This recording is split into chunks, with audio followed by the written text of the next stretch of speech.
السلام علیکم ویورز، آپ دیکھ رہے ہیں انسان کل اور آج. میں ہوں آپ کا میزبان فہد علی کاظمی. ویورز، ماہ ربیع الاول کی بابرکت ساتیں اور ہم سرکار دو عالم صلی اللہ علیہ وآلہ وسلم کی نورانی پاک مطہر زندگی کا مطالعہ کر رہے ہیں، سماعت کر رہے ہیں. علماء کرام یہاں پر موجود ہوتے ہیں اور ہماری یہ اسپیشل سیریز ہے میرے حضور صلی اللہ علیہ وآلہ وسلم. حضور رسالت مآب صلی اللہ علیہ وآلہ وسلم کی زندگی، آپ کی زندگی کے اہم واقعات، اور ان واقعات سے آج 2023 میں ہم نے کیا لیسنز ڈرا کرنے ہیں. جیسے کہ ہمارے پروگرام کا بھی ٹائٹل ہے انسان کل اور آج. اس کائنات میں واحد ہستی ہیں، واحد شخصیت ہیں جو کل بھی رول ماڈل تھیں، آج بھی رول ماڈل ہیں، آنے والے کل کے لیے بھی رول ماڈل ہوں گی، اور وہ ہستی ذات سرکار دو عالم صلی اللہ علیہ وآلہ وسلم، آپ کی مبارک شخصیت ہے. ویورز، کل جیسے ہم نے یوم فرقان کے حوالے سے کانورزیشن کی، اور یوم فرقان، یوم بدر مسلم ہسٹری میں ایک پیراڈائم شفٹ ہے، ایک ٹرننگ پوائنٹ ہے. وہ مہاجرین جو بے سر و سامانی کے عالم میں مکہ سے مدینہ آئے، اور وہ انصار جو ایگریکلچرسٹ تھے، ان کے الائنس نے اپنے سے 3 گنا بڑی طاقت کو زیر کیا. اور جیسے کہ یہاں پر کانورزیشن ہوئی، گفتگو ہوئی، بات ٹیکنالوجی کی نہیں ہے، بات ویپنز کی نہیں ہے، بات آرمز کی نہیں ہے، بات جذبے کی ہے. سچے جذبے وسائل کو شکست دے دیتے ہیں، اور ہم دیکھتے ہیں کہ جو بدری صحابہ تھے، ایک ایک ہستی وہ اپنے جذبے میں اتنی صادق، اتنی مخلص، سرکار دو عالم صلی اللہ علیہ وآلہ وسلم کے ساتھ اتنی کنیکٹڈ کہ انہوں نے الٹیمیٹلی پریویل کیا. اور یہ لیسن ہے جو آج امت مسلمہ نے ڈرا کرنا ہے، اڈاپٹ کرنا ہے، اسیمیلیٹ کرنا ہے. جیسے اقبال نے کہا تھا، اور بے شک یقیناً سچ کہا تھا، کافر ہے تو شمشیر پہ کرتا ہے بھروسہ، کافر ہے تو شمشیر پہ کرتا ہے بھروسہ، مومن ہے تو بے تیغ بھی لڑتا ہے سپاہی. اگر ریسورسز نہ ہوں، جذبہ سچا ہو، تو اللہ رب العزت کی مدد ظاہر ہوتی ہے. کاش ہمارے جذبے سچے ہو جائیں اور ہم بدری صحابہ کے نقش قدم پر چل سکیں. ویورز، یہ جو مبارک تذکرہ ہے جو ہم سماعت کر رہے ہیں، ہمارے ساتھ شریک گفتگو ہوتے ہیں ملک پاکستان کے نامور اقبال اسکالر. اور میں جان کے علامہ اقبال کی اس نسبت کو ضرور پریزنٹ کرنا چاہتا ہوں، کیونکہ علامہ اقبال ہمارے ہیرو ہیں. جس طریقے سے سرکار دو عالم کے عشق کو مین سٹریم کیا ہے، یہ بھی شاعر مشرق کا ہی حصہ ہے. تو ملک پاکستان کے نامور اقبال اسکالر، بہت سی کتابوں کے مصنف، کنٹمپرری نالج کی بات ہو، ٹریڈیشنل سائنسز کی بات ہو، یقینی طور پہ یکساں مہارت اور قابلیت رکھتے ہیں. اس دور کے اندر میرا خیال ہے ایسی پرسنالٹیز، ایسی شخصیات یقیناً بہت کم ہیں. اللہ کرے زیادہ ہمارے پاس ایسے اساتذہ موجود ہوتے. میری مراد ہے ڈاکٹر طاہر حمید تنولی صاحب سے. Sir, thanks a lot for your time once again. جزاک اللہ جی، آپ کی محبت، آپ کا شکریہ کہ موقع ملتا ہے آپ کے پروگرام میں آنے کا اور سیرت پاک پہ بات کرنے کا اور اپنے ظاہر اور باطن کو منور کرنے کا. سبحان اللہ. ڈاکٹر صاحب، آپ کا ہم تو دل کی عطا گرائیوں سے ممنون ہیں، اور آپ جیسے اساتذہ ہیں جن کی موجودگی میں سرکار دو عالم صلی اللہ علیہ وآلہ وسلم کی سیرت پاک کا نور ہم تو حاصل کر رہے ہیں، میرے ویورز حاصل کر رہے ہیں. اللہ تعالیٰ آپ کی توفیقات میں اضافہ فرمائے. کل اسلامک ہسٹری کا وہ ٹرننگ پوائنٹ، اور ہم نے دیکھا کہ کس طریقے سے حالات کو شکست دے دی صحابہ کرام نے، سرکار دو عالم صلی اللہ علیہ وسلم کی آرمی نے. اب مدینہ جب تشریف لائے ہیں پرزنرز آف وار کے ساتھ حسن سلوک، جیسے کل ہم نے بات کی کہ اس ہیومن ٹیلنٹ کی بھی آقا نے قدر کی ہے، آپ ہی کا جملہ ہے.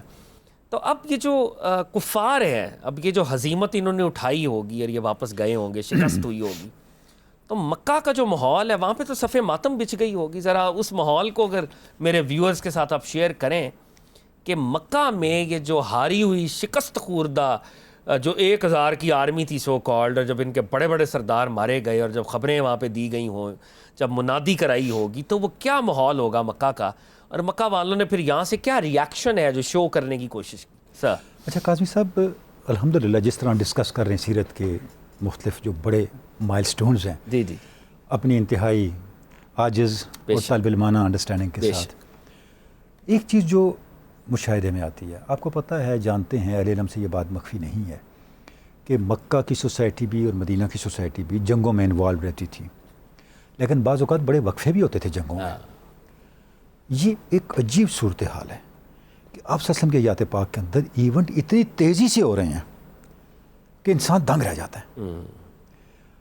رمضان المبارک 2 ہجری غزوہ بدر ہوتا ہے اور شوال 3 ہجری میں غزوہ احد ہوتا ہے. یعنی ایک جنگ کے بعد دوسری جنگ، اور یہ درمیان میں کوئی پیسفل دور نہیں ہے، درمیان میں بھی کچھ مارکے ہوتے رہے ہیں. مارکے ہوتے رہے. یعنی کہ اتنی مصروف زندگی، ایسے لگتا ہے کہ اللہ رب العزت کسی بہت بڑے ایجنڈے کو بہت تھوڑے وقت میں کمپلیٹ کرنا چاہتا ہے. واہ واہ واہ واہ، بہت خوبصورت. غزوہ بدر کاظمی صاحب اور غزوہ احد 2 ایکسٹریمز ہیں، بقیہ سارے واقعات درمیان میں ہیں. کس چیز کی ایکسٹریمز ہیں؟ غزوہ بدر ایکسٹریم ہے آپ صلی اللہ علیہ وسلم کی اطاعت کی، اور غزوہ احد ایکسٹریم ہے تھوڑا سا اطاعت سے ادھر ادھر ہونے کی، اور دونوں کے نتائج ہمارے سامنے آئے ہیں. گویا اللہ رب العزت نے 2 ایکسٹریمز کمپینینز آف علی پرافٹ آپ صلی اللہ علیہ وسلم کے صحابہ کرام کی حیات پاک سے دکھا کے قیامت تک کے لیے ہمیں بتا دیا تمہارے لیے کامیابی کا راستہ کون سا ہے. ہاں بے شک. غزوہ بدر، میں اس میں ایک جملے کا اضافہ کرنا چاہوں گا جی، بسم اللہ. اس موقع سے فائدہ اٹھاتے ہوئے. ہم سے ایک اسپرچول لیبارٹری کا تقاضا کرتا ہے. کس طرح کی اسپرچول لیبارٹری کا؟ ہمیں آج غزوہ بدر کے اصولوں کو پریکٹس میں لا کے آزمانے کی ضرورت ہے. ہاں بے شک. کاش کہ ہم اس کا اہتمام کر سکیں. بے شک. جس سطح پہ صحابہ کرام نے اپنی کمٹمنٹ اور یقین دکھایا، آج ہم ایک سلیکٹڈ گروپ آف پیپل کے اندر وہ پیدا کر کے وہ نتائج سوسائٹی کو دکھائیں. اچھا ڈاکٹر صاحب، میں بہت معذرت میں انٹرجیکٹ کر رہا ہوں. آج کل کا جو ماڈرن مائنڈ ہے اس کو بدر ایک افسانہ لگتا ہے کہ یہ شاید نعوذ باللہ کوئی فکشن ہے، کیونکہ ہم سے جب سوال جواب ہوتے ہیں، کانورزیشن اور ڈائلاگ ہوتی ہے، تو ان کے لیے یہ مافوق الفطرت ایک معاملہ ہے. لیکن آپ یہ فرما رہے ہیں کہ یہ لیبارٹری کی طرح اس کو ہم ٹیسٹ کر سکتے ہیں. تو کیا واقعی ٹیسٹ کر سکتے ہیں؟ ٹیسٹ کر سکتے نہیں، ٹیسٹ کرنا چاہیے. کر سکنا تو ہے ہی نہیں ہے. ٹیسٹ کر سکتے ہیں، یہ تو ایمان کا معاملہ ہے. اگر ہم یہ کہ ٹیسٹ کر سکتے ہیں، یہ تو استغفراللہ ہمارے ایمان پہ کوسچن مارک آ جائے گا. تو مطلب آپ کے میں خیال کہتا ہوں اسے ہمیں ٹیسٹ کرنا چاہیے اور ہمیں وہ ریزلٹس ملیں گے، یقیناً ملیں گے. اور یہ ٹیسٹ ہو چکا ہے. میں ایک مثال آپ کے سامنے رکھوں گا. جس وقت 45 اور 46 کے الیکشن آل انڈیا مسلم لیگ نے جیت لیے، کتنی اہم بات. جیت لیے، کانگریس اور برٹش جو گورنمنٹ تھی وہ آپ کو آزادی دینے کے لیے تیار نہیں تھی. قائد اعظم بار بار وارن کرتے رہے، تاہم کہ انہوں نے ڈائریکٹ ایکشن ڈے کا اعلان کیا. کب کیا؟ 16 اگست 1946 کو، یوم فرقان. یہ 17 رمضان تھا واہ واہ واہ. اور جمعے کا دن تھا. ہائے. اور قائد اعظم نے جو پریس کانفرنس کی مالا بار ہلا اپنے ریزیڈنس پہ، قائد اعظم نے فرمایا آپ کا کیا خیال ہے میں نے 16 اگست کا دن کیوں چنا ہے؟ اس لیے چنا ہے کہ اس دن 16 رمضان ہوگا. 17 رمضان 17 رمضان ہوگا. اور آج بھی آپ گوگل کر کے کیلنڈر چیک کر لیں، کنورٹ کر کے آپ کو پتہ چل جائے گا 17 رمضان تھا اس سے. اور قائد اعظم نے فرمایا یہ دوسرا یوم فرقان ہے. واہ واہ. یہ میں قائد اعظم کے الفاظ آپ کے سامنے رکھ رہا ہوں. ہائے ہائے. پہلا یوم فرقان تھا کفار مکہ اور ریاست مدینہ کے خلاف کے درمیان. یہ یوم فرقان ہے کفار کانگریس اور مسلم لیگ کے درمیان، ہائے ہائے. مسلمان ہند کے درمیان. واہ واہ. یہ پریس کانفرنس کرنی گاندھی، پٹیل، گوپال اچاریہ نے ان کے ڈیروں ڈیر تار آنے شروع ہو گئے. جناب یہ آپ کیا کر رہے ہو؟ آپ اس کو مذہبی رنگ دے رہے ہو. قائد اعظم نے کسی تار کو نہ ریسیو کیا نہ جواب دیا. فرمایا اس کو ڈسٹ بن میں پھینک دو. اب ساری باتیں 16 اگست کے بعد ہوں گی. ہائے ہائے ہائے. اور 16 اگست کا نتیجہ کیا نکلا؟ ہم کچھ نہیں کہتے.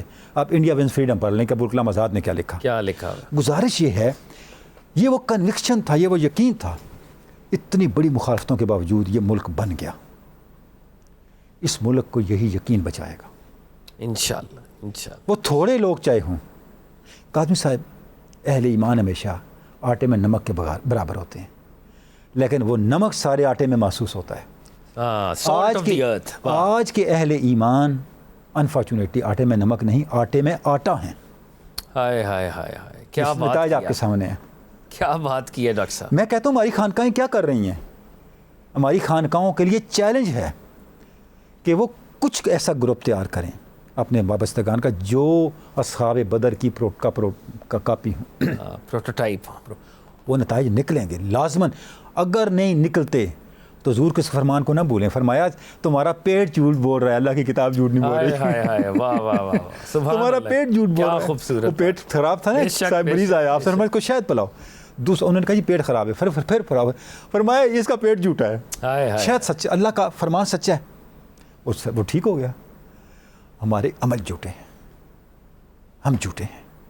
ہم نے اپنے اعمال کو کٹھالی میں ڈالنا ہے. وہ کٹھالی غزوہ بدر ہے. واہ واہ واہ. نتائج آئیں گے, لازماً آئیں گے. تو اب جب ہم اس ماحول کو دیکھتے ہیں جس طرف آپ نے اشارہ کیا, اس کوسچن پہ آتے ہیں. اہل مکہ آرام سے نہیں بیٹھے. یہ تھوڑی شکست نہیں تھی. وہ اپنے 11 سردار کھو کے جا رہے تھے. آپ ذرا سوچیں, وہ اپنے 11 ہیرے کھو کے جا رہے تھے. سارے ٹرائبل ایلڈرز تھے, مین جو دیکھیں, ڈیسیجن میکنگ پاور بھی تھے, اور وہ ٹیلنٹ تھا ان کا, جو برین تھا, ملٹری برین تھا, پولیٹیکل برین تھا, ان کے وہ جینیس, ڈپلومیٹک برین تھا. وہ تو یتیم ہو گئے, عسکری لحاظ سے یتیم ہو گئے, مالی لحاظ سے یتیم ہو گئے, سیاسی لحاظ سے یتیم ہو گئے, اور فکری طور پہ بھی یتیم ہو گئے. اب جب قیادت ابو سفیان کے پاس آئی, اسے پتا تھا کہ اہل مکہ کا جذبہ کیا اور مجھے ایک لیڈر کیوں بنایا گیا ہے. اس نے اس جذبے کو ایڈریس کرنے کے لیے کہا, جب تک میں بدر کا بدلہ نہیں لے لیتا میں نے غسل نہیں کرنا, میں نے اپنی بیویوں کے پاس نہیں جانا, اور میں نے خوشبو نہیں لگانی. اچھا, اب کتنا جذبہ انتقام تھا قاضی صاحب, اس کا یہ اعلان کرنا تھا. اس کی بیویوں نے اپنے دروازے بند کر لیے اس پر. اس نے کیا قسم پوری کرنی تھی, اس کی بیویوں نے کہا, دونوں طرف سے معاملہ وہ اس سے زیادہ منتقم تھی. اب کیا ہوا, درمیان میں جو مارکے آئے اس میں ایک مارکہ سویق ہے جسے ہمیں نہیں بھولنا چاہیے. جی جی جی جی. یہ مارکہ سویق وہ ہے جس میں ابو سفیان نے اپنی قسم پورا کرنے کے لیے ایک ہیلا کیا, لیگل ڈیوائس کی. لیگل ڈیوائس استعمال کی, میں کچھ نہ کچھ غصہ ٹھنڈا کروں, لیکن یہ بھی اس کے گلے پڑ گیا. آیا مدینہ پاک پہ یلغار کرنے کے لیے, شبخون مارنے کے لیے نہیں کر سکا. اپنے 400 جتنے سواروں کے ساتھ گیا. تو جو سیٹلائٹ ایریاز میں کچھ نخلستان تھے وہاں آگ لگا دی, کسانوں کو لوٹ لیا, کوئی کسان قتل کر دیا, شہید کر دیا. اور جب آپ صلی اللہ علیہ وسلم پہ اس کی تعاقب کے لیے گئے تو اس کی سواریوں پر, اونٹوں پر جو کہ ستوؤں کے وہ تھے, تھیلے تھے جو زادرا کے لیے لائے تھے, وہ پھینکتے گئے تاکہ ہم جلدی بھاگیں. تو ستوؤں کے تھیلے پھینکتے گئے, تو اس غزوہ کا نام ہی غزوہ سویق پڑ گیا. سویق کہتے ہیں ستوؤں کو. ستو کو. تو یعنی وہ آرام سے نہیں بیٹھے ہوئے تھے, اور درمیان میں بھی تیاریاں چلتی رہیں, چھوٹی موٹی جھڑپیں بھی چلتی رہیں. تو اب غزوہ جو احد ہوا وہ بنیادی طور پہ اس بیک گراؤنڈ کے ساتھ ہوا کہ ایک جذبہ انتقام تھا اہل مکہ کا, جس کے لیے انہوں نے پوری تیاری کی, اور اس تیاری کے ساتھ پھر آ کے وہ حملہ آور ہوئے. اور یہ میرے ویورز کی دلچسپی کے لیے ڈاکٹر صاحب کہ اب جو آرمی آ رہی ہے وہ پہلے سے بھی 3 گنا ہے. 3 گنا ہے, یعنی کم از کم 3000 یا اس سے بھی زیادہ کا عدد جو ہے کفار مکہ کا آتا ہے. یعنی ابو سفیان جو کہ اسلام نہیں لائے, وہ بنیادی طور پہ اپنے ٹرائبز کو جمع کر رہے ہیں, اور بڑے پیمانے پر, یعنی بدر سے یہ 3 گنا کا لشکر ہے. اور سرکار دو عالم علیہ الصلوۃ والسلام تک جب یہ اطلاعات آ رہی ہیں تو مسلمان بھی پہلے سے تعداد میں اب زیادہ ہیں. تعداد 1000 کی آتی ہے, اور پھر جیسے کہ ہم دیکھتے ہیں کہ عبداللہ ابن ابی جو ہے اپنے 300 لوگ لے کے واپس ہوتا ہے.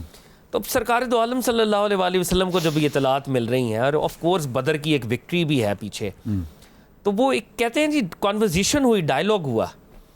سرکار دو عالم صلی اللہ علیہ وآلہ وسلم اور کچھ صحابہ کا یہ خیال تھا کہ اگر ہم مدینے میں رہ کر ان کا مقابلہ کریں, اور کچھ جوانوں کا یہ خیال تھا کہ جیسے بدر میں ہم لڑے ہیں تو ہم مدینے سے باہر جا کے لڑیں.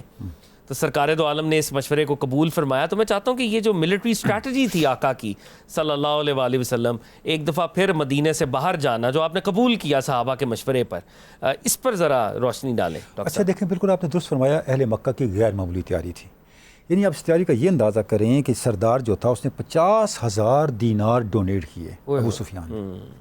50,000 دینار بہت بڑی اماؤنٹ ہے. ایبسلیوٹلی.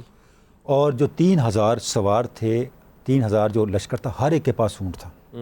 3,000 اونٹ تھے ان کے پاس, اور 200 گھوڑ سوار تھے, 200 گھوڑے تھے. یہ ان کی کیولری تھی.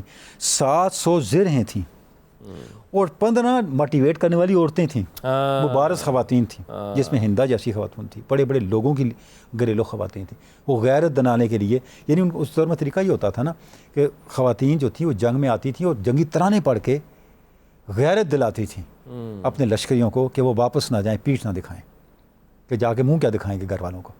تو ایک پوری تیاری کے ساتھ یہ لشکر جو تھا وہ آیا, اور پہلے سے اچھا، اور دوسروں نے پوری اسٹڈی کی اس کے اوپر کہ بدر میں ہم سے کیا غلطیاں ہوئیں، ان غلطیوں کا بھی ہم نے ازالہ کرنا ہے، یعنی اسٹریٹجک بلنڈرز کیا تھے، بلنڈرز کیا تھے، ان سب کے تیاریوں کے ساتھ یہ لشکر آیا۔ اچھا، اس میں ایک بڑی امپورٹنٹ بات یہ ہے کہ اہل ایمان کو، مدینہ والوں کو بہت دیر سے اطلاع ملی کہ وہ حملہ آور ہو رہے ہیں۔ اچھا، یہ بھی ایک ہسٹری ہمیں بتاتی ہے۔ اس سے یہ پتہ چلا کہ تھوڑی سی بھی اگر آپ کی اطلاعات کم ہوئی تو کام خراب ہو جائے گا، یعنی آپ کو ہمیشہ ویجیلنٹ اور الرٹ رہنا پڑے گا، ویجیلنٹ اور الرٹ رہنا پڑے گا۔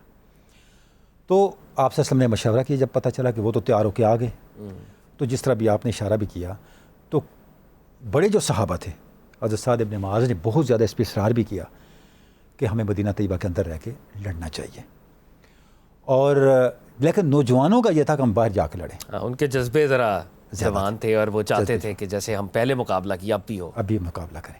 تو آپ صلی اللہ علیہ وسلم پھر ان کی رائے کو قبول کر لیا۔ جب آپ صلی اللہ علیہ وسلم اپنے کاشان انور میں گئے ہتھیار پہننے کے لیے، ہتھیار پہن کر تشریف لائے، تو سعد ابن معاذ کے سمجھانے پہ نوجوانوں کو سمجھ آ گئی کہ غلطی ہوگی ہم سے۔ جب آپ تشریف لائے تو انہوں نے کہا جی کہ ہم مان گئے ہیں، سمجھ گئے ہیں کہ جو فیصلہ آپ فرما رہے ہیں اسی طرح ہوگا۔ آپ نے فرمایا نہیں، یہ پیغمبر کا شایان شان نہیں ہے، وہ کسی محاذ کی طرف جانے کا ارادہ کر لے اور پھر اس ارادے کو چھوڑ دے، ایسا نہیں ہو سکتا۔ اب ریٹریٹ نہیں ہوگی، اب فیصلہ پیش ہو قدمی گیا، ہوگی، تو وہی فیصلہ ہوگا۔ اب اس پورے آپ صلی اللہ علیہ وسلم کے طرز عمل میں دو چیزیں سامنے آتی ہیں۔ پہلی بات کیا سامنے آتی ہے کہ شورائیت بڑی ضروری ہے، وَأَمْرُهُمْ شُورَىٰ بَيْنَهُمْ، آپ نے مشورہ کرنا ہے، اور جب کنسنسس ہو جائے تو پھر اس پہ قائم رہنا ہے، اور مشورہ کرتے ہوئے جو کثرت ہے لوگوں کی، اکثریت رائے کو، اس کو احترام دینا ہے۔ ایک تو یہ چیز سامنے آتی ہے، لیکن اس میں ایک دوسرا پہلو بھی سامنے آتا ہے۔ وہ پہلو یہ سامنے آتا ہے کہ عام لیڈر کو، جو بھی قائد ہوگا اپنی قوم کا، اسے اہل رائے کی کثرت کو وائلیٹ نہیں کرنا، لیکن عام لیڈر اور آپ صلی اللہ علیہ وسلم کا لیڈر ہونے میں فرق ہے۔ سرکار دو عالم تو اوور رول کر سکتے ہیں، آف کورس۔ آپ صلی اللہ علیہ وسلم کے ہوتے ہوئے جب کثرت اصرار کرے گی تو نتائج پھر کچھ اور بھی نکل سکتے ہیں۔ یعنی جو سرکار دو عالم صلی اللہ علیہ وسلم کی پروفیٹک وزڈم ہے، اس کے سامنے آپ رائے رکھ سکتے ہیں، اصرار نہیں کر سکتے، سرنڈر کریں گے، آپ سبمٹ کریں گے، سبمٹ کریں گے۔ بے شک۔ دیکھیں صحابہ کرام کی حیات پاک میں بہت سے ہمارے لیے رہنما اصول ہیں۔ ایک رہنما اصول کاظمی صاحب یہ ہے، صحابہ کرام نے جو کیا وہ ہم نے کرنا ہے۔ بے شک۔ ایک اور رہنما اصول بھی ہے، صحابہ کرام نے بہت سے ایسے کام کیے جو ہم نے نہیں کرنے۔ بے شک، اور وہ ہمارے لیے لیسنز بنے، لیسنز ہیں۔ اب اس چیز پہ بہت کم غور کیا گیا۔ مثلاً جو غزوہ احد کے دوران درے پہ ہوا وہ ہم نے نہیں کرنا، ہم اس طرف ابھی بڑھیں گے، اسی طرف جائیں گے۔ بے شک۔ یہاں بھی وہی ہوا، یہاں بھی وہی ہوا کہ آپ صلی اللہ علیہ وسلم نے اصرار نہیں فرمایا۔ پھر جب آپ نے رائے دے دی تو آپ کے سامنے اصرار نہیں کرنا، پھر اس میں آپ کی بقا ہے۔ بے شک۔ تو اب آپ نے پھر ارادہ فرما لیا احد جانے کا، پھر احد، اس کے بعد جا کے احد میں جس طرح بھی صف بندی ہوئی، پھر آگے پھر مارکا آگے بڑھا۔ بے شک، بے شک۔ اچھا، سرکار دو عالم صلی اللہ علیہ وسلم احد کی طرف رواں دواں ہیں، تو یہ احد کتنا دور ہے ڈاکٹر صاحب مدینہ سے؟ اس کے حوالے سے بھی یہ بیٹل فرنٹ قریب ہی ہے ویسے تو، اب جیسے اب ماڈرن ڈے میں ہم جاتے بھی ہیں تو ایک ٹیکسی کرا کے بندہ جی جا سکتا ہے، بالکل آرام سے پہنچ جاتا ہے۔ جی جی جی۔ تو احد کا میدان ویسے مطلب مدینے کے بالکل قریب ہی ہم اس کو سمجھیں گے، اور آج کل کے ماڈرن ڈے مدینہ میں تو تقریباً مدینہ ہی ایک جو اس کا وسیع تر باؤنڈریز ہے اس کے اندر ہی آ گیا ہے۔ شہدائے احد کو لوگ زیارت کے لیے بالکل ہم جاتے ہیں، زیارت کے لیے جاتے ہیں۔ بالکل احد کا میدان دیکھیں جی، یہ شاید آپ جب نکلے کیا ان کا اس طرف رخ تھا، وہ مدینہ کی طرف جلگار کرنے کے لیے آ رہے تھے، تو اس میدان کو پہ جا کے ان کو روکا گیا کچھ لشکر کفار کو، تو یہ میدان جنگ بن گیا۔ تو آپ صلی اللہ علیہ وسلم نے سارا طے کیا کس کو میمنہ پہ ہونا ہے، کس کو میسرہ پہ ہونا ہے، کس کو سامنے ہونا ہے۔ یعنی میرے ویورز کے لیے left flank, right flank, flag bearers آپ نے بنائے، سارا کیا، جی، اور تیر اندازوں کو۔ اب اچھا، اس میدان کا بھی آپ نے جائزہ لیا کہ یہاں سے ہمارا جو ہے وہ ویک پوائنٹ کون سا ہے۔ تو وہ جو درہ تھا عقب میں، جہاں سے، کیونکہ سب طرف تو پہاڑوں نے آتا کیا ہوتا، اور پہاڑ آپ کو پتہ ہے وہاں کے جو پتھریلے پہاڑ ہیں، چٹیل پہاڑ ہیں، ان پہاڑوں میں چھپ کے کوئی حملہ نہیں کر سکتا، اور آسانی سے نہ کوئی چڑھ سکتا ہے نہ آسانی سے اتر سکتا ہے، وہ بھی ایک طرح کی حفاظتی دیوار ہی بن جاتی ہے۔ لیکن جو درہ تھا وہاں سے حملہ آور ہونے کا امکان تھا، تو آپ صلی اللہ علیہ وسلم نے ایک جو دستہ تھا اس کو وہاں پوائنٹ کیا کہ یہاں سے ہلنا نہیں ہے۔ حضرت جبیر بن مطعم رضی اللہ تعالیٰ عنہ کی قیادت میں غالباً وہ 50 آرچرز تھے، 50 تیر انداز، ان کو وہاں پہ متعین کہ کچھ بھی ہو جائے جب تک آپ کو وہاں سے آنے کا، ہلنے کا نہ کہا جائے، ہٹنے کا، آپ نے وہاں سے نہیں ہٹنا۔ تو یہ آپ نے اہتمام فرمایا، اور اس طرح سے پھر مارکے کا جو ہے وہ آگے معاملہ. اچھا اب جب مارکے کا آغاز ہوا ہے جی تو وہ کہتے ہیں کہ صحابہ کرام نے وہی بدر والی اسپرٹ تھی, اسی بدری اسپرٹ سے مارکے کا آغاز ہوا اور ان کے پاؤں اکھڑ گئے اور وہ سارے وہ جو ان کا لشکری تھے وہ تتر بتر ہو گئے. تو پھر ڈاکٹر صاحب چینج کہاں پہ آئی, معاملہ کہاں سے, تھوڑا سا جو ہم ایک ہسٹوریکل لینز میں اگر دیکھیں تو تھوڑا سا ابتدائی طور پہ تو جس وقت مارکا شروع ہوا تو مسلمانوں کا پلڑا زہر باری تھا, لیکن جس وقت مسلمانوں کا پلڑا بھاری ہوا تو وہ دیکھا کہ کفار کا لشکر جو ہے پسپائی اختیار کر رہا ہے. تاریخ یہ بھی بتاتی ہے کہ شاید یہ ایک اسٹریٹجی تھی ابو سفیان کی کہ پیچھے ہٹ کے ہم کوئی نیا امکان پیدا کریں اپنے لیے غلبہ پانے کا. جو درے پہ اپوائنٹڈ دستہ تھا انہوں نے دیکھا کہ یہ پیچھے ہٹ رہے ہیں, اب جو ہے وہ ہمارے میدان ہمارے ہاتھ میں ہے, اب ہم یہاں کیوں رکیں, ہم نیچے اتریں اور اپنے لشکر کے ساتھ جا کے ملیں. جیسے یہ نیچے اترے تو اب یہاں سے پھر پورے کا پورا منظرنامہ بدل گیا کہ خالد بن ولید کی قیادت میں جو ان کے تیر انداز تھے انہوں نے درے سے حملہ کیا. اب ان کی توقع بھی نہیں تھی وہاں سے حملہ ہو سکتا ہے. جب ان کی طرف سے حملہ ہوا تو اب یہاں پہ پھر ایک جو تھی وہ ایک صورتحال غیر یقینی صورتحال اور غیر متوقع صورتحال پیدا ہو گئی. اب منظرنامہ بدل گیا. اچھا اس میں ڈاکٹر صاحب ایک جو بڑا اہم دو ٹرننگ پوائنٹس ہیں مارکے کے اندر بھی, جیسے آپ نے ارشاد فرمایا کہ وہ آرچرز نے, اب ظاہری بات ہے کہ اس وقت کمیونیکیشن ان کی جو اپنی اچھی نیت تھی ان صحابہ کرام کی, ان کو لگ رہا تھا کہ جنگ ختم ہو چکی ہے, لیکن سرکار دو عالم صلی اللہ علیہ وآلہ وسلم کے واضح احکامات تھے کہ جب تک میں انسٹرکشن نہ دوں تب تک واپس نہیں آنا. لیکن بہرحال وہ جو لیپس ہوا. لیکن ایک اور بڑا عجیب معاملہ ہوا کہ وہ ہند جو ہے, جو اب اسلام بھی نہیں بلائیں اور یہ فتح مکہ سے, کیونکہ ہم پہلے کے سارے واقعات کو ڈسکس کر رہے ہیں, تو وہ اپنے ایک غلام کو, جس کو تاریخ میں وحشی کہتے ہیں, وہ غلام کو انہوں نے پریپیئر کیا ہوا ہے کہ چھپ کر حملہ کرنا ہے حضرت حمزہ کے اوپر. بالکل. تو وہ حملہ کیسے ہوا اور پھر جناب حمزہ کی شہادت, اور کیوں بڑا دل خراش واقعہ ہے آپ کی شہادت کا بھی. ایسا ہی ہے. دیکھیں بات یہ ہے کہ یہ جو ہم جو بات کر رہے تھے کہ کس طرح سے میدان ان کے ہاتھوں میں دوبارہ چلا گیا. جی. ابھی ہم پہلے تھوڑا سا اشارہ کر چکے کہ وہ ایک لحاظ سے ایڈوانس تھے تیاریوں کے لحاظ سے اسلامی لشکر کے معاملے میں, کیونکہ میدان احد میں پہلے پہنچے نا, انہوں نے پہنچ کے ایک اور کام جو کیا کہ جگہ جگہ گڑھے کھود دیے تھے اور گڑھے کھود کے ان کو اوپر سے کور کر دیا تھا, پتہ نہیں چلتا تھا کہ کہاں پہ کیا صورتحال ہے. تو یہ بھی ایک بہت بڑا مسئلہ بنا مسلمان لشکر کے لیے کہ بہت سے مسلمان جو اہل لشکر کا جو سپاہی تھے وہ اس کے اندر گڑھوں میں گرنے لگے. حضرت مصعب بن عمیر کا شہادت اسی طرح سے وہ گڑھے میں گر گئے, اور آپ صلی اللہ علیہ وسلم کے حوالے سے بھی ایسی چیز آپ کے سامنے موجود ہے کہ اسی لیے ان کو موقع ملا آپ صلی اللہ علیہ وسلم پر اٹیک کرنے کا, کیونکہ جب وہ آئے تھے تو لشکر کفار کے جو بڑے بڑے نوجوان بہادر تھے وہ قسم کھا کے آئے تھے کہ ہمارا ہدف آپ کی ذات ہوگی اور یہ معاذ اللہ عظیم ہم کام کر کے واپس آئیں گے. تو ظاہر ان کا ٹارگٹ ہی یہ تھا. تو اچھا یہاں پر بھی یہ ہوا جب انہوں نے حضرت مصعب بن عمیر کو شہید کیا تو ان کے ذہن میں یہ آیا کہ ہم نے معاذ اللہ عظیم آپ صلی اللہ علیہ وسلم کو کر دیا, کیونکہ آپ کی شکل سرکار دو عالم سے ملتی تھی. تو وہ ایک لحاظ سے اس میں بھی انہیں ایک مغالطہ, اور انہوں نے اعلان کر دیا کہ ہمیں اپنا منزل حاصل کر لی ہم نے.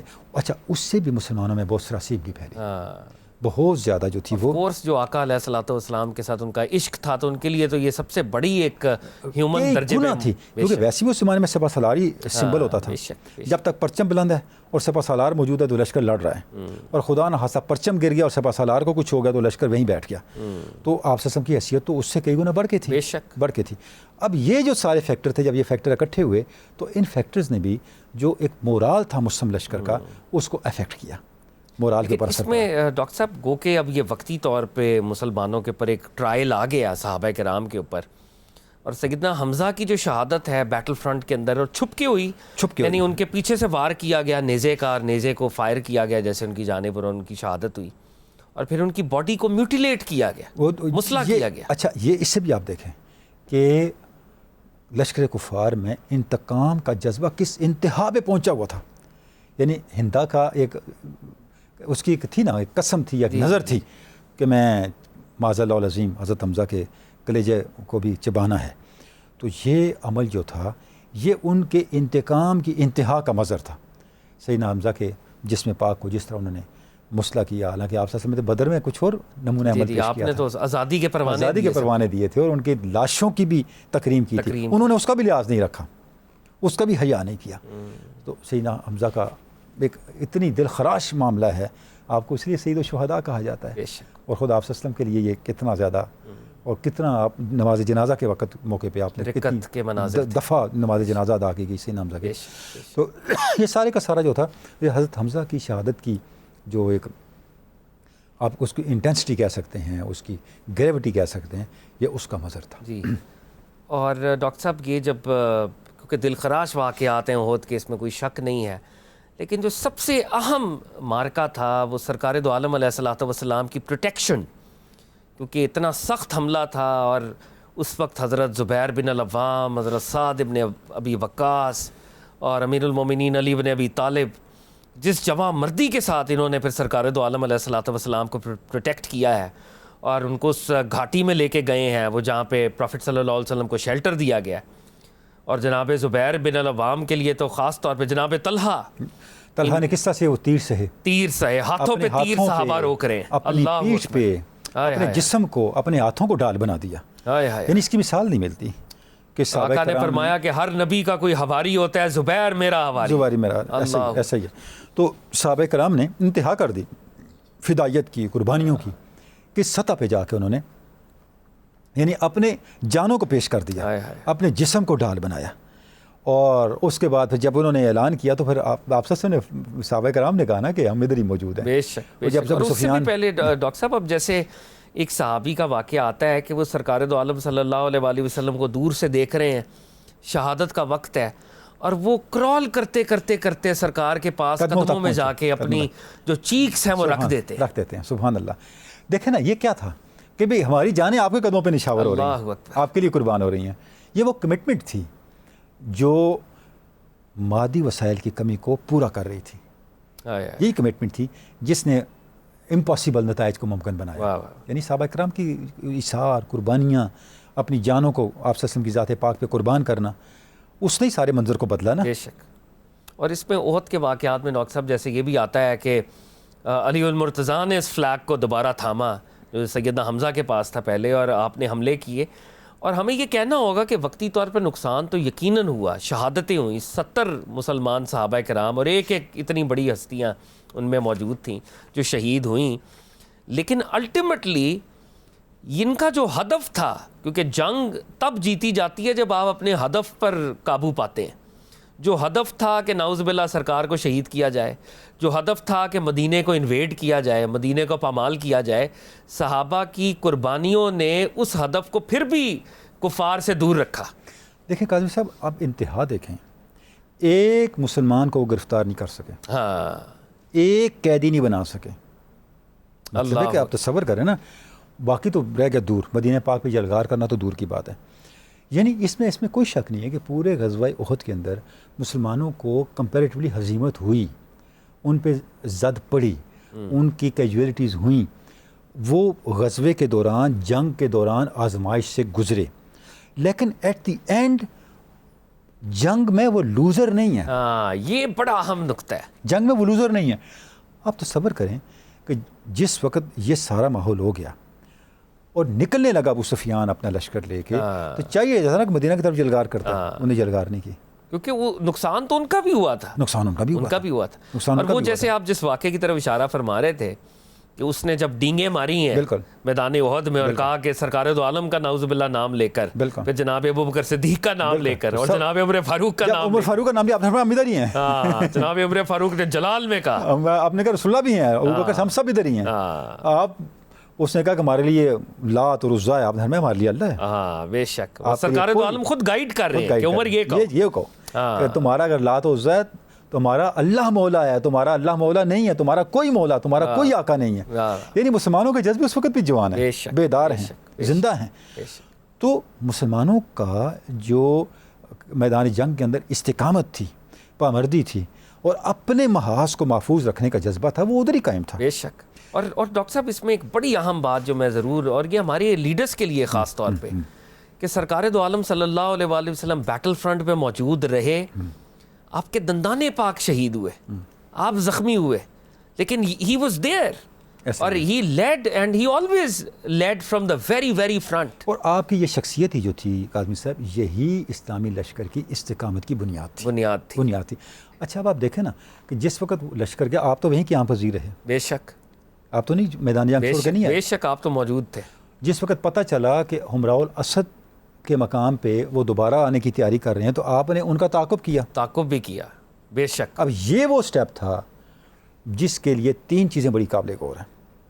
پہلا یہ کہ لشکر کفار اگر واقعی فاتح ہو کے جا رہا تھا تو یہ ان کو کیوں فالو کر رہے تھے.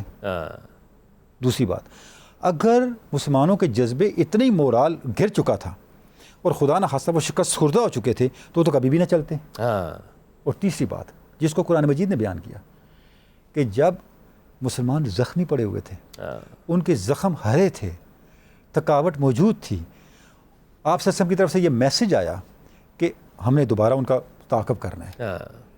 تو کچھ لوگوں نے کہا کہ آپ نہ جائیں، آپ کو نقصان ہوگا. اذ قال لهم الناس ان الناس قد جمعوا لكم فاخشوهم فزادهم ایمانا فقالوا حسبنا الله ونعم الوکیل فانقلبوا بنعمة من الله والفضل ولم يمسسهم سوء. کہ جس وقت ان مسلمانوں کو یہ کہا گیا کہ اب چلو تو ان کو کچھ ڈرانے والوں نے کہا ادھر نہ جاؤ، وہ تو سارے اکٹھے ہیں، آپ کو تکلیف دیں گے. مسلمانوں نے کہا نہیں، ان کی طاقت کی باتیں سن کے ان کا ایمان اور بڑھ گیا. بے شک ان کا ایمان اور بڑھ گیا. انہوں نے کہا حسبنا اللہ ونعم الوکیل. یہ وہ بات ہے. اور جب یہ گئے تو وہ ان سامنے نہیں کر سکے، وہ بھاگ گئے اور مسلمان بغیر کوئی نقصان اٹھے وَلَمْ يَمْسَسْهُمْ سُوءٌ، مسلمان بغیر کوئی نقصان اٹھائے واپس آئے. تو یہ سارا جو منظرنامہ ہے یہ ہمیں بتاتا ہے کہ ان دونوں لشکروں میں سے کون سا لشکر زیادہ پامردی سے ڈٹا ہوا تھا، کس لشکر کا مورال بلند تھا، کس لشکر میں شکست خوردگی کا تاثر تھا، کون لوزر تھا، کون اپنے مفادات کو محفوظ کرنے والا تھا. مطلب وہ اگر اپنے تئیں کفار کا لشکر یہ سمجھ بھی رہا تھا کہ وہ جیتے ہیں تو الٹیمیٹ وکٹری ان کی نہیں تھی. الٹیمیٹ وکٹری ان کی نہیں تھی، وہ مسلمانوں کے پاس تھی. ایسا ہی ہے. ڈاکٹر صاحب میں اس کو ایک ڈفرینٹ اینگل سے بھی، کیونکہ احد کے واقعات میں سرکار دو عالم صلی اللہ علیہ وآلہ وسلم کو جیسے پروٹیکٹ کیا گیا ہے، یہ میرا خیال ہے جذبہ اس کا ریوائول بڑا اہم ہے. بی بی سیدہ کائنات بی بی فاطمہ الزہرا سلام اللہ تعالیٰ علیہا میدان احد میں تشریف لائیں. کس طرح سے آپ نے اپنے والد گرامی سرکار دو عالم صلی اللہ علیہ وسلم کی تیمارداری کی. علی المرتضیٰ ڈھال کے اندر پانی لے کے آ رہے ہیں، سرکار دو عالم صلی اللہ علیہ وآلہ وسلم کے زخموں کو دھو رہے ہیں. اور پھر یہ جب ہستیاں جو ہیں واپس مدینے بھی آتی ہیں، اور اس سے پہلے جو جنازے کے معاملات ہیں، جناب مصعب بن عمیر رضی اللہ تعالیٰ عنہ کا جنازہ سرکار دو عالم نے گریہ فرمایا. سبحان اللہ. کہ یہ وہ شخص ہے، یہ وہ رئیس ہے جو خوشبوؤں میں تربتر ہوتا تھا، جو بسا رہتا تھا. آج اس کا یہ جنازے کا عالم ہے کہ کفن ان صحابہ کے پورے نہیں اور گھاس کے ساتھ ڈھانپا جائے. ایسا ہی ہے.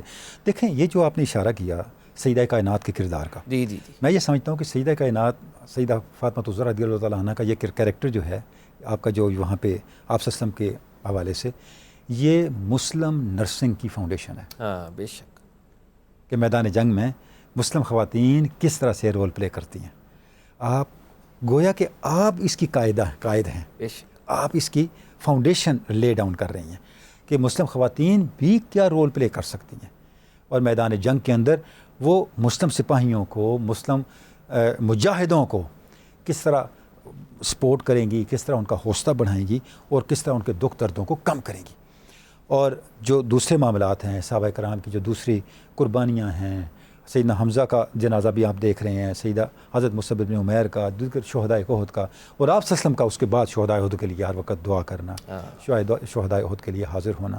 تو یہ ساری چیزیں احد کے شہداء کی عظمت کو بیان کرتی ہیں. اور آپ صلی اللہ علیہ وسلم کے لیے جو صحابہ کرام نے وہاں قربانیاں دیں، اس کا نتیجہ، اور جو درے کے اوپر پوائنٹڈ صحابہ کرام تھے ان کا جو عمل تھا، یہ دونوں ہمارے لیے ایک رہنما اصول وضع کرتے ہیں. صحابہ کرام نے اپنے کریکٹر سے بتا دیا قیامت تک آنے والے اہل ایمان کو کہ ہماری کامیابی جو ہے وہ ایمان کے اندر ہے، اور ایمان نام ہے آپ صلی اللہ علیہ وسلم کے ساتھ تعلق کی حفاظت کا. سارا ایمان یہاں پہ آ کے کنورج ہو جاتا ہے. بے شک. سیدنا حمزہ سید الشہداء رضی اللہ تعالیٰ عنہ علیہ السلام کا وہ جو جنازہ تھا، اس حوالے سے بھی روایات ہیں کہ سرکار دو عالم صلی اللہ علیہ وآلہ وسلم نے گریہ فرمایا. اور کہا کہ آج جب ہر مدینے میں ہر گھر میں جنازہ تھا اور مدینے میں خواتین گریہ کناں تھیں، تو آپ نے فرمایا میرے چچا حمزہ پہ تو کوئی رونے والا بھی نہیں ہے. اللہ اکبر. اور پھر مدینے کے اندر ایک ٹریڈیشن قائم ہوئی، کسٹم قائم ہوئی سبحان کہ اللہ. جب بھی کوئی جنازہ اٹھایا جاتا پہلے اظہار تعزیت کیا جاتا سید الشہداء کے ساتھ، سبحان اللہ. اور پھر وہ اپنے مردوں کے بارے میں کوئی اظہار تعزیت یا یعنی دیکھیں یہ گریہ ہے کناں ہوتا. آپ صلی اللہ علیہ وسلم کے فرمان پاک کا احترام کا یہ عالم کہ آپ نے یہ فرما کہ پورے اہل مدینہ کو حضرت حمزہ کا غم بنانے والا بنا دیا. ہائے ہائے. اچھا یہاں میں وہ واقعہ بھی نہیں بھولنا چاہیے کہ جس وقت آپ صلی اللہ علیہ وسلم کی معاذ اللہ العظیم شہادت کی خبر آئی تو مدینہ پاک سے خاتون چلی. اللہ اکبر. ایک خاتون چلی اور جب اسے آئی میدان احد کی طرف تو راستے میں اسے اطلاع دی گئی تمہارا خاوند شہید ہو گیا، تمہارا والد شہید ہو گیا. اس نے کہا اس کی کوئی بات نہیں، مجھے آپ صلی اللہ علیہ وسلم کے بارے میں بتاؤ. تمہارا بھائی مارا گیا، شہید ہو گیا. اس نے کہا اس کو چھوڑ دو، مجھے آپ صلی اللہ علیہ وسلم کے بارے میں بتاؤ. پھر پتہ چلا تمہارا بیٹا شہید ہو گیا. اس نے کہا اس کی میں نے نہیں پوچھا، میں نے یہ پوچھا کہ آپ صلی اللہ علیہ وسلم کے بارے میں بتاؤ. جب اس نے آپ صلی اللہ علیہ وسلم کو دیکھا فرمایا آپ موجود ہیں تو پھر کوئی غم نہیں ہے. اللہ اکبر. اللہ اکبر. آپ کی موجودگی میں کوئی غم نہیں ہے. اللہ اکبر. یعنی کہ ہر رشتے سے بڑا رشتہ اہل ایمان کے لیے کوئی تقدس رکھتا ہے تو حضور کی ذات پاک ہے. اور ہر غم کو ٹالنے والی کوئی خوشی ہے تو آپ صلی اللہ علیہ وسلم کی وابستگی اور آپ کی یاد کی راحت ہے. یہ وہ طاقت ہے کہ علامہ نے کہا نا کہ از عشق ہو قلب جو ہے توانا می شود، کہ ہمارے دل کی طاقت حضور کی محبت سے ہے. بے شک. کہ از عشق ہو توانا می شود. بے شک. اور ہماری پرواز آپ کی از برتر سریا می شود، کہ ہماری پرواز سریا سے بالاتر ہو جاتی ہے حضور کے عشق کے ساتھ، اور ہمارے دل طاقت پکڑتے ہیں حضور کے عشق کے ساتھ. تو یہ جو حضور کے تذکرہ کا جو معاملہ ہے یہ ہمیں سمجھنا چاہیے. یہ صرف عقیدے کا معاملہ نہیں ہے، یہ صرف عقیدت کا معاملہ نہیں ہے، یہ حقیقت کا معاملہ ہے. بے شک. یہ زندگی کی ہر حقیقت سے بڑی حقیقت ہے، بے شک. ہر اسلحے سے بڑا اسلحہ ہے، ہر طاقت سے بڑی طاقت ہے. تو یہی وہ چیز ہے جو پھر ایک مومن کو 20 پر غالب کر دیتی ہے. اللہ اکبر. قرآن نے کہا اگر نہ ہو تو 10 پہ تو ہے ہی ہے. بے شک. سورہ انفال میں بے شک. اگر ایک مومن 10 مومن 200 پہ غالب ہیں، یعنی ایک 20 پہ غالب ہے. اگر نہ ہو سکے تم کم ہو تو 10 پہ تو ہے ہی ہے، اور اگر 10 پہ بھی نہ ہو تو پھر آپ اپنے ایمان کو ریویزٹ کریں. بے شک. اپنے ایمان کو ریویو کریں. ڈاکٹر صاحب احد کے یہ واقعات آپ کی موجودگی میں ہم نے سماعت کیے. دل تو کرتا تھا کہ ہم آگے کی طرف پیش قدمی کریں، لیکن کچھ ایموشنز پہ میں ذاتی طور پہ قابو ہے، ٹائم نہیں رکھ پاتا. میرا خیال ہے ہم آج کی گفتگو کو یہیں پر سمیٹیں گے، روکیں گے.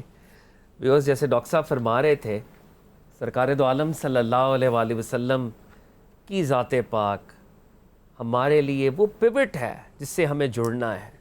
اور جیسے اس خاتون صحابیہ کا ذکر کیا ڈاکٹر صاحب نے جیسے بجا طور پر ہمیں ریمائنڈ کرایا کہ جب یہ خبر دی گئی کہ تمہارے خاوند شہید ہو گئے، اس نے کہا کوئی بات نہیں ہے، مجھے سرکار کے بارے میں بتاؤ.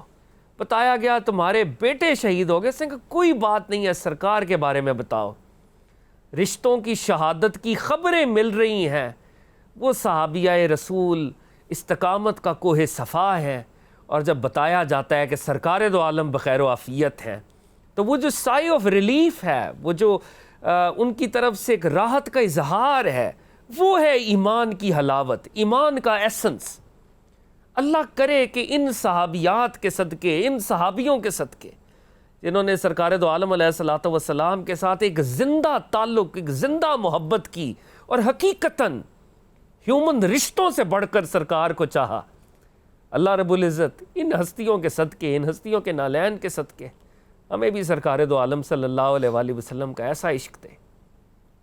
ہماری فیملی ٹائز بعد میں، ہمارے ریلیشن شپس بعد میں، سرکار دو عالم صلی اللہ علیہ وآلہ وسلم کاش ہماری زندگی کا کعبہ، قبلہ، محور حقیقت میں بن جائیں، اور ہمارے یہ لفظ جو ہیں واقعی ہمارا حال بن جائیں، ہماری کیفیت بن جائیں، ہماری کیریکٹر اور ایٹریبیوٹس کے اندر یہ الفاظ جو ہیں ڈھل جائیں.